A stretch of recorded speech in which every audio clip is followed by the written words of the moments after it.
Today, we're diving into a really powerful and honestly a pretty counterintuitive idea about work. You could call it the gospel of work. And trust me, it's going to challenge pretty much everything you think you know about success. We're going to start with a paradox that just flips the whole script. Talent, the one thing we're all told to chase after? Well, here it's a distraction. Effort, that's the real money. And the hardest part, the struggle, that's not the price you pay for success, it is the reward. And if that wasn't wild enough, the source material just doubles down. The best days of your life are when you're broke and fighting just to make it? It sounds completely backward, doesn't it? Because, on the surface, it feels totally wrong. And that, right there, is the central question of this whole explainer. How could the hardest times possibly be the best times? Well, we've got a framework for understanding this seemingly impossible idea, and it all starts by tearing down a very, very popular myth. Okay, first up, an idea that's designed to be provocative. It's this argument that our obsession with innate talent, it's not just wrong, it's actually holding us back. Look, this isn't some feel-good motivational poster. This is a blunt diagnosis from the trenches. The takeaway is so simple. Talent is everywhere. It's common. You know what's rare? The discipline, the guts to actually see the work through to the very end. And this just nails the difference, doesn't it? Talent is just potential. It's a starting line. But the world is absolutely full of gifted people who never finished a single thing. The real separator, the thing that separates the dreamer from the doer, is the discipline to show up, day in and day out, especially when nobody's watching and success feels miles away. Okay, so just showing up and working hard is the answer, right? Well, not quite. See, raw effort without any intelligent direction, that's just another kind of trap.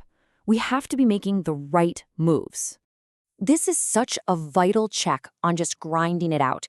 I mean, you can burn an incredible amount of energy just spinning your wheels. The work has to be channeled. It has to be focused on the things that are actually going to move the needle. And here's a question you've got to ask yourself and be really honest. How much of your work is just you creating a flurry of activity to avoid the one or two difficult, maybe even terrifying tasks that actually matter? This is the enemy, right here, busyness. It feels so productive. Our calendars are packed, we're firing off emails. But so often, it's just a monster made of distractions. It's a really sophisticated form of procrastination, a way we lie to ourselves while we avoid the real climb. So how do we escape this trap? Well, the management legend Peter Drucker gives us this incredibly practical tool. Step 1, be absolutely ruthless about abandoning what isn't working. Just drop it. Step 2, double down on what is working. And step 3, and this is the hardest part, honestly analyze that messy middle ground, the stuff that's just okay, because that's where the real growth is hiding. But even with the perfect strategy, the real battle is always internal. To sustain that kind of focused effort, you need the right mindset. And that brings us to a pretty surprising tool, thinking of gratitude as an active practice. This reframes gratitude completely. It's not a passive thank you for when things just happen to go your way. No, it's an active practice. It's a choice you make about how to see and process your reality right now, especially when that reality is full of difficulty and frustration. And here it is. This is the key that unlocks that first crazy idea. The reason the struggling days are the best is because they give you the purest chance to practice this kind of gratitude. The instruction isn't to look back fondly years from now and say, oh, those were the days. It's to find the value in the gift in this moment, right in the middle of the fight. So we've got personal discipline, we've got intelligent direction, and we have an internal mindset of gratitude. But the final piece of the puzzle, it's not about you.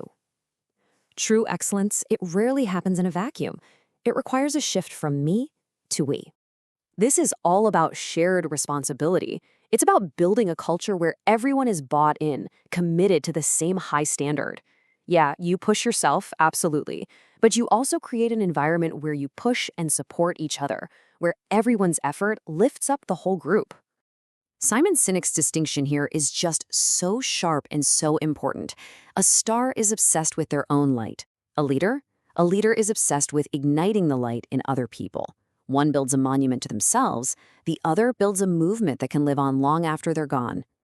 Okay, so let's strip away all the layers now. Let's get down to the absolute core of this entire philosophy.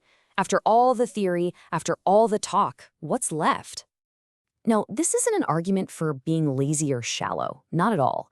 It's an argument against making things needlessly complex.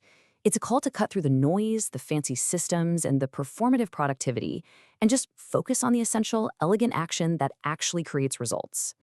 I mean, this idea is just incredibly radical in our age of personal branding and nonstop self-promotion. The instruction is so simple. Stop talking about the work, stop posting about the work, and just do the work. Focus so intensely on the quality that the excellence of the work itself becomes its own undeniable statement. And so, we're back where we started, but hopefully now with a whole new understanding. The days of uncertainty, the days where you don't know the outcome, the days when all you have is the dream and the effort, those aren't just a phase you have to get through. They are the thing. This is the final instruction from Marty, the mentor, who kicked this whole journey off. And it's not a suggestion, it's a command. Don't let this time just slip by while you're wishing for some different future. Be present for it. Pay attention. It's a gift. So we've explored the framework. We've torn down the myths. The only thing that really matters now is what you do next. The opportunity to find the gift inside the struggle is right here, right now. The only question left is, what will you do with today?